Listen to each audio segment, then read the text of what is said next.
I have been sitting here and listening to those who have spoken before here, and I felt that I was in a party somewhere. I'm very delighted to be back again here in Washington, D.C. The last time I was here, so about 2 years ago. We came here in February of 2020 with President Uhuru Kenyatta for the prayer breakfast here. And President Moi passed on when we were here in D.C. And President Uhuru Kenyatta had to rush back home, leaving me here. I went to via Addis Ababa, AU, and back home. We buried Moi, and thereafter, COVID started. Since that time, it has not been possible to come back to this country up to now. Now, as fate would have it, as I was planning to come back here, again, the third president passed on. The second president passed on when I was here. The third president passed on when I was coming here. And therefore I have to cut short my trip again to go back and bury President Mwai Kibaki. But that is fate. All the same, we are happy to meet all of you again here today and I see a new spirit among the Kenyan diaspora in the United States.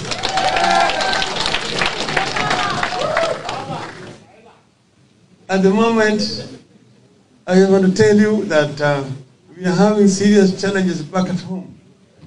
You know that the COVID has been with us for the last 2 years. It has brought a lot of suffering, devastated the economy. Some businesses have collapsed. There are a lot of problems. Secondly, the war in Ukraine, thousands of kilometers away from our borders, it's also having a very major negative effect on our economy.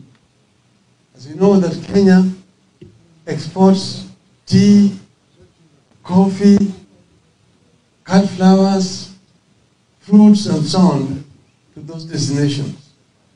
So at the moment we are actually losing a market of over $100 million because of that. And then there's of course the drought. And as a result of all these prices of essential commodities like unga, like gasoline and so on have gone up. But Kenyans are actually feeling the weight. That is what is there right now, but Swahili wanasema tibadi ya dhiki. Yeah. We are also now, as you have also all said here, facing an election in just about 90 days' time.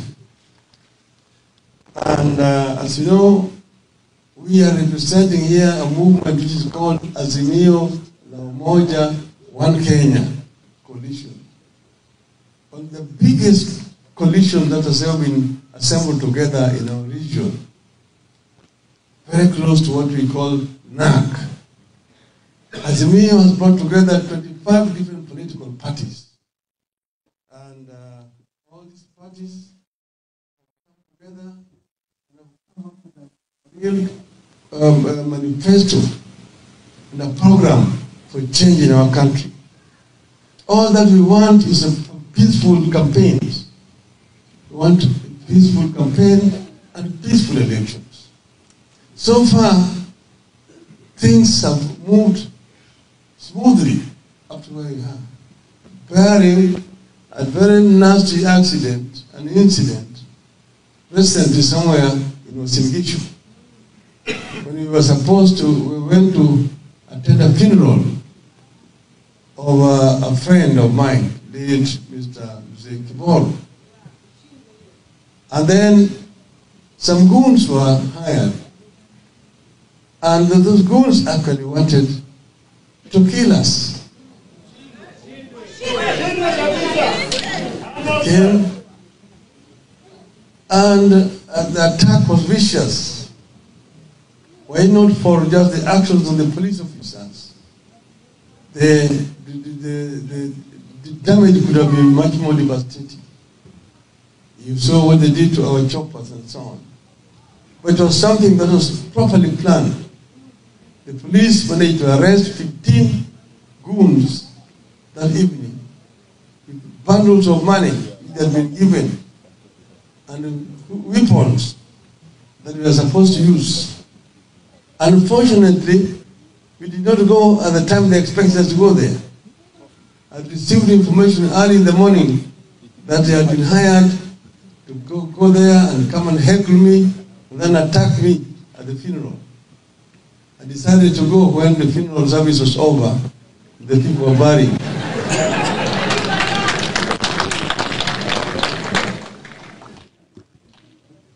Now our adversaries have tried very many things. They came up with first a very divisive ideology, or that, it is the rich versus the poor, the dynasties versus the hustlers. But that itself has not changed. Then they now came up with what they call bottoms up.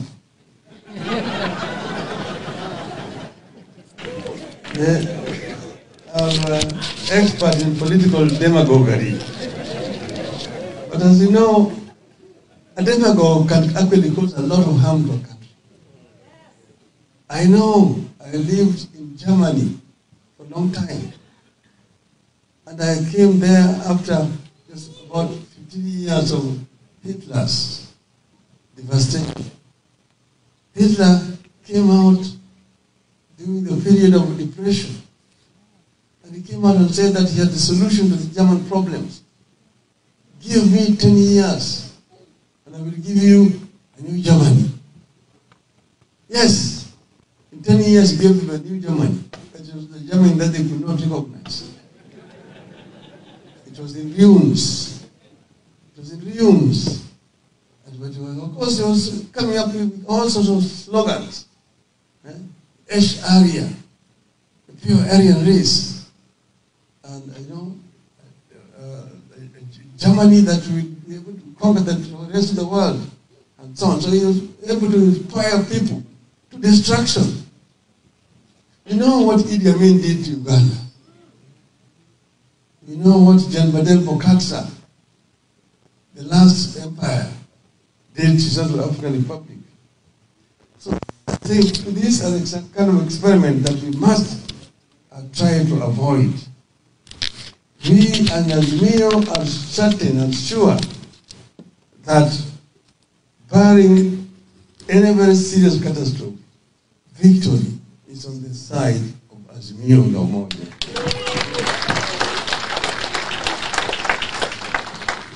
I've been saying, our country has had two liberations. The first liberation ended the colonial rule and brought political independence to our country after many years of colonial subjugation. Then, after that, a new independent regime came into the country, but through a succession of amendments to the Constitution, they established a very authoritarian dictatorial system where the people came, which brought a lot of suffering to our people. We Kenyans are again to go back to the trenches to struggle for a second liberation. That came after many years of struggle. The second liberation came through the promulgation of a new constitution, the new democratic constitution in 2010. But then that said was still enough. We have a new constitution, but Kenyans are not happy. That's why. Because we have not been able to address the issues that made Kenyans first to go to the trenches to fight against colonialism. I was present when they were struggling. And they were saying that we want Mzungu to leave, the African government to take over, to enable us to fight against three major enemies of our people: ignorance, poverty, and disease. 50, 80 years down the road, those enemies are still there. Some of them have even become stronger. And that's when listening to you people here, issues that you've been addressing here are all have got to do with those three major enemies of our people. And the founders of our nation had a dream, a Kenyan dream, like they talk here, this kind of the American dream. The Kenyan dream, you find it in our national anthem. Lord, bless this land of ours. Justice be our shield and defender. We dwell in unity, peace and liberty.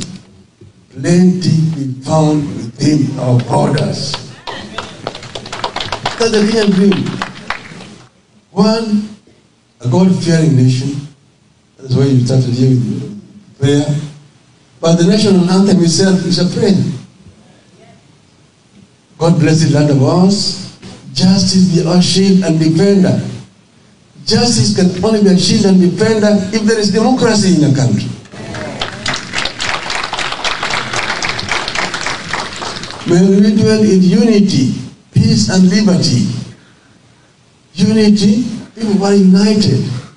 There's no discrimination on the basis of race, of ethnicity, of religion, of gender, of age. People are all equal in unity, peace and liberty. Peace is not just the absence of war. A hungry person is not a peaceful person. Peace and unity, people are united, and liberty. But more importantly, plenty be found within our borders. Plenty be found within our borders, that means a prosperous nation, a developed nation, where people live in prosperity. Nobody sleeps without food, hungry. Nobody sleeps in the streets without shelter. Every child has opportunity to get education. And anybody who is well sick can get proper medical attention. That's where we are. And in the Bible, the country where there's plenty is called, that's what I was, that's the Canaan I'm saying, I'm telling you.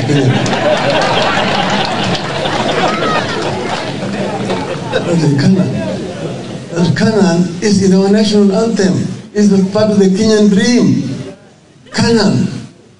But all that plenty was not going to drop like manna from heaven. It was going to be created through the sweat and toil of the Kenyan people. So challenge the Kenyan people, give them opportunity to make that wealth.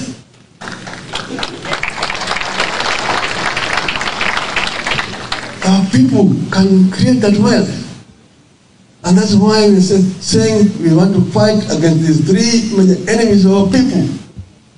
And that's why we are saying, yes, through opportunities. First, in terms of the enemy, number one, ignorance. Each and every child born in our country shall get equal opportunity irrespective of socio-economic status of the parents. To get quality education from nursery, primary, secondary, tertiary, up to university level, depending on their God-given abilities. And once they've been trained properly in the required skills, they should be able to acquire meaningful jobs where they can be able to earn proper salaries to be able to transform their socio-economic status and support their parents. Not being told, kazi ni kazi, sukuma bilbaro. Hello? Hello? Hello? Are we together? Yes. That's what you say. And then we will also say that those who want to do businesses should get opportunity to do business. through access to capital, where they don't have to pay any interest for 7 years until those businesses are mature. Kenyans can do it. And we're saying we also want to help our women to do business properly. In terms of agriculture, introduce smart agriculture, which is more rewarding. Make water available so that people do not have to depend on rain-fed agriculture. We can do this in very many ways. We can do it by harvesting rainwater, constructing dams and ponds, so that when it rains, it floods, we can harvest that water and make it available during the drought, period of drought. And have also proper assistance, tractor services, seeds, fertilizers for our farmers, so that farming can be actually rewarding in our country. So that country can become self-sufficient in terms of food production. That is what area we talk about. The other one is value addition to crops coming from agriculture through construction of industries, so that you do processing. You don't just have to be exporting raw materials to other countries for relief. That way you are exporting labor out of the country. That is something that we are talking about. In terms of enemy number 2, which is number 3, health. Yes, she was mentioned this year. The other lady we had talked about here. Health is talking about availability, accessibility, and affordability. It must not just be available, but it must be accessible. You're talking about maternal health care. If it is available, but it is 50 kilometers away, somebody will die before you reach it there. So it needs to be nearer where people are. That's why we are talking about at least level 3 house facility in each and every sub-county. Then you go there, you go to level 4, level 5, and then you have level 6 in each and every region. And don't just that facilities are available there. There must be doctors, there must be nurses, and there must be medicine and facilities out there.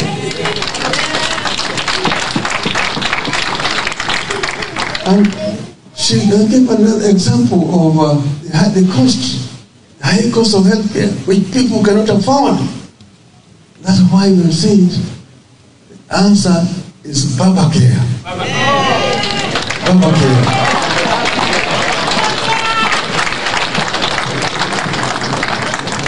Universal health care.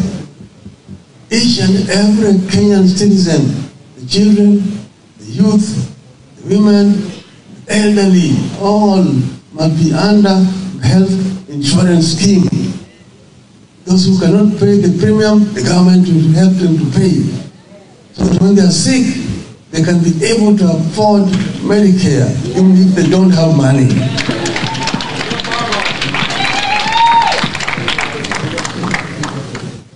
Then the other things is infrastructure.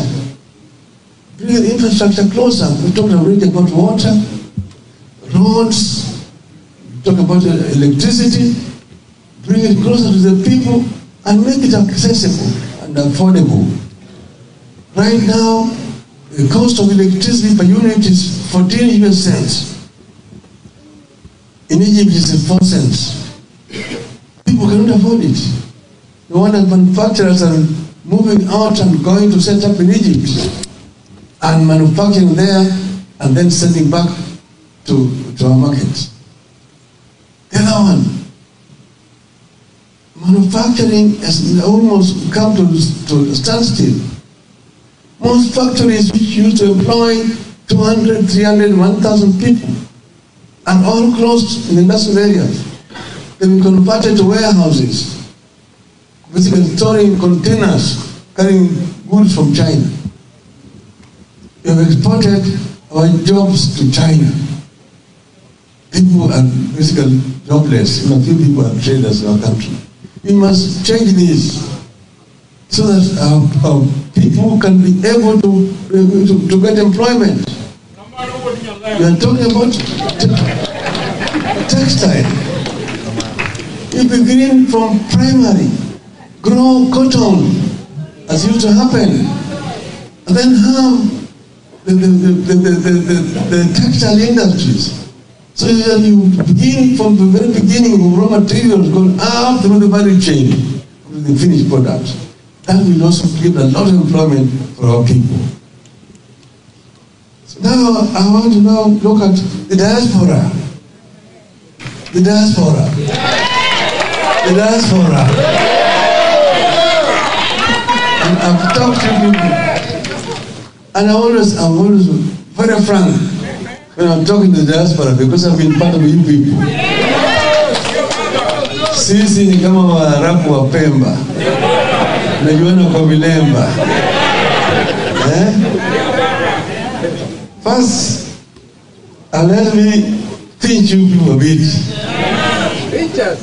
I was very disappointed during the recent voter registration exercise.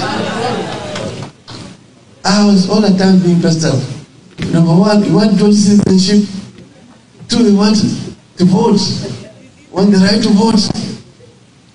I made so much noise when we were there at Bomas Bukenya. Madam Mother Karua here.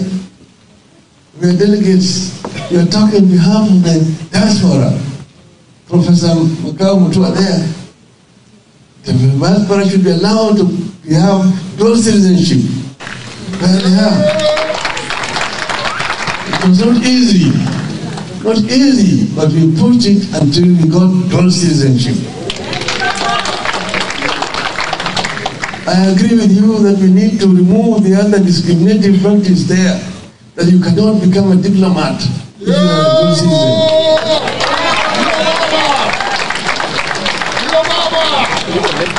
That we will remove.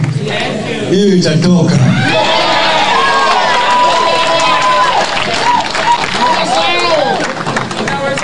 But inawezekana. Well, I was disappointed that the whole of the United States of America, only 700 people registered as voters. I said, what a shame. What a shame. Shame on you.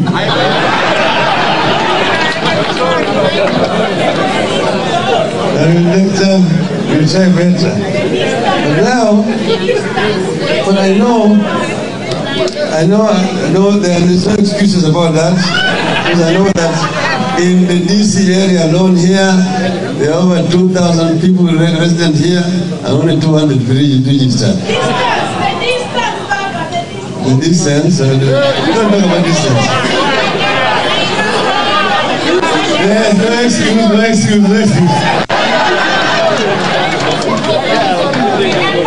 But I know what you guys want. The other services. That issue of opening up consular missions. That we will do. We will open them. We have one in Minnesota. Have one in Texas. Have one in Chicago. One in Colorado, and so on and so forth. That is easy. That will be done. Okay? Now, the other one, the issue of getting the diaspora more connected to Kenyan economy. Because the remittances that are coming right now are basically remittances to help families. They're not really investments. And as Mr. Shabal had told you guys, partly it is the problem of the mistake is with the system there. the government creating proper investment opportunities for the diaspora. Yes. So that you can invest. An investment in Kenya earn you much more than an investment here in the United States. Yes. Bank here, they will give you 3% investment, and you can get 6, 8, 10% back in Kenya. And we require this investment. Kenya does not need aid. What we require is trade and investment.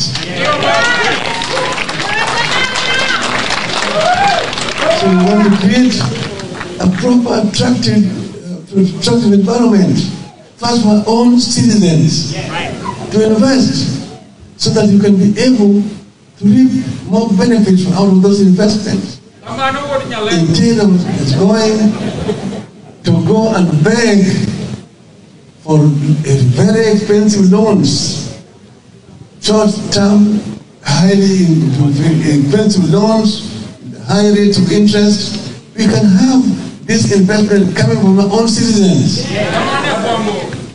So we are going to create an office for diaspora investment.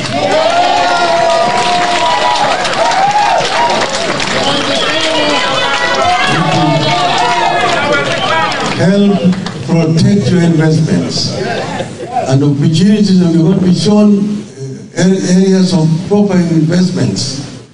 Anywhere you can invest. For example, you're trying to now start up again affordable housing scheme. Affordable housing, housing scheme. The government has tried to create a housing fund through a housing levy. The trade unions actually opposed it, and that's why it was not done. We have now had a discussion with GOTU, and they have agreed. So the first thing we're going to do is to create a housing development levy. Then we create a fund, a pool, in which we can be able to construct low-cost housing, high quality, and the diaspora can invest in those ones there, back in Kenya. That's going to be an opportunity for diaspora to invest. So we are, after telling you people, be like the Jews. The Jews can be third, fourth, fifth generation American, but they're still Jews. And when the mother Israel is in distress, they all answer. They all call back. So this is what I'm telling you people, be like that. You're a Kenyan. Whether you're a fourth generation Kenyan here, whether your father came not on the Mayfair, but on the airlift.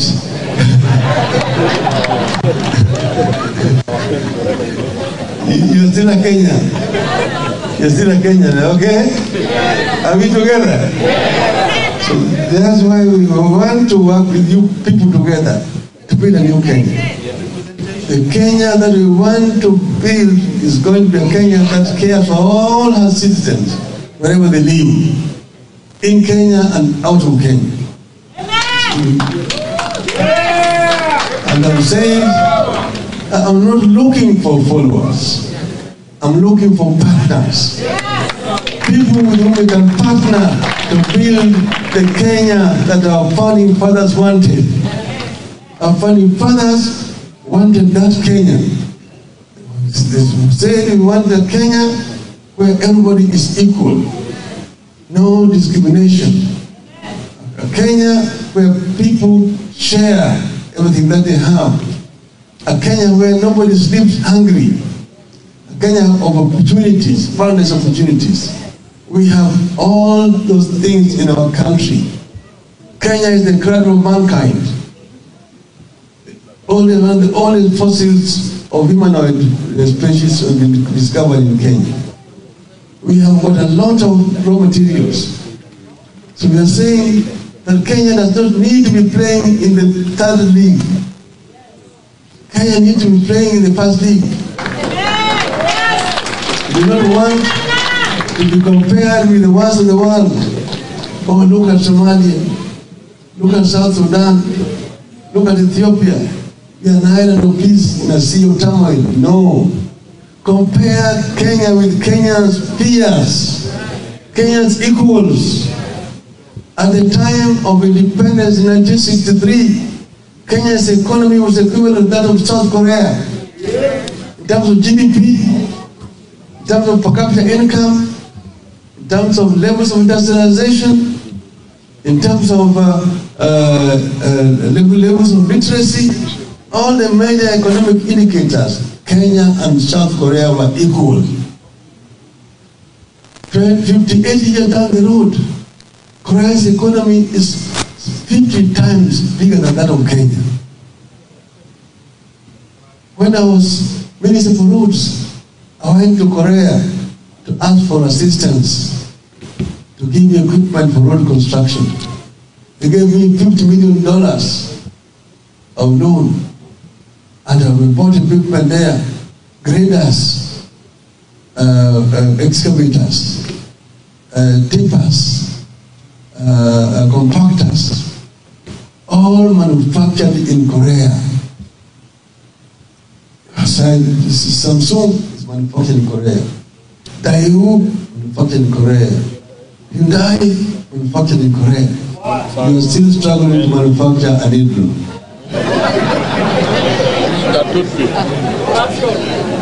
Where did the rain begin to beat us? You see, where did the rain begin to beat us? We want to do now what we call leapfrogging, so that we can catch up with our peers like Korea. Don't compare us with these failed economies of the world here.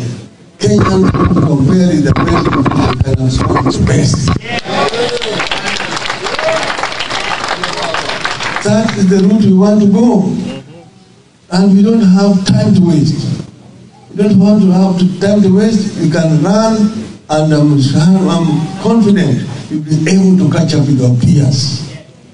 And we begin by first and foremost inspiring our diaspora to come forward with us and work together with us. Are you ready? Are you ready? Are you ready? Then now we have my last word is basically to tell you that when you are here, because the world has become a global village, you can reach Kenya, you can influence what's going on in Kenya on a daily basis.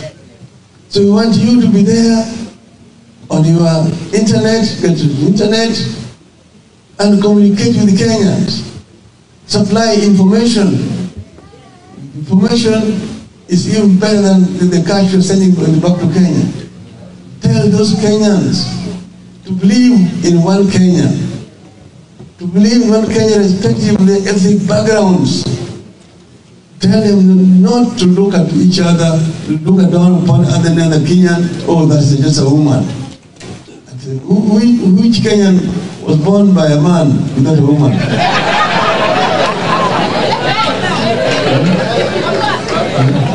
Which one? See, iko Mkenya ambaye alikuwa ana baba. Kwa kazi ya uzazi, kazi ya mwanaume ni sekunde tu.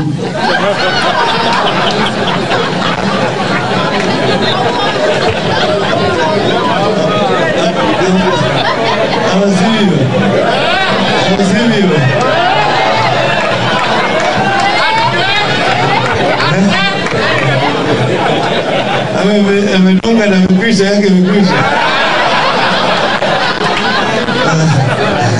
Mama ndio anabaki na shida. Miezi 9 mzima kama mama anahangaika. Anashania hapo, mara nyingine kichwa na muuma, tumbo na muuma, hali yake mbaya, anatapika. Zaidi ya kuzaa utungu mingi, baadaye kunyonyesha mtoto, mpaka mtoto anaanza kudema na kutembea. Alafu baadaye unasema tu mwanamke tu. Pumbavu.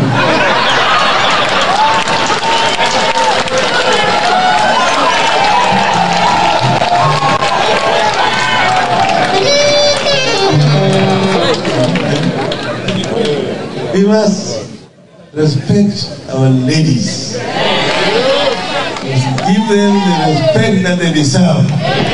I'm a civil.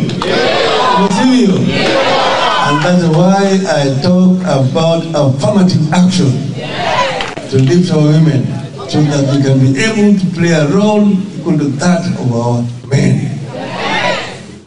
Mko tayari? Tuko pamoja? Azimio!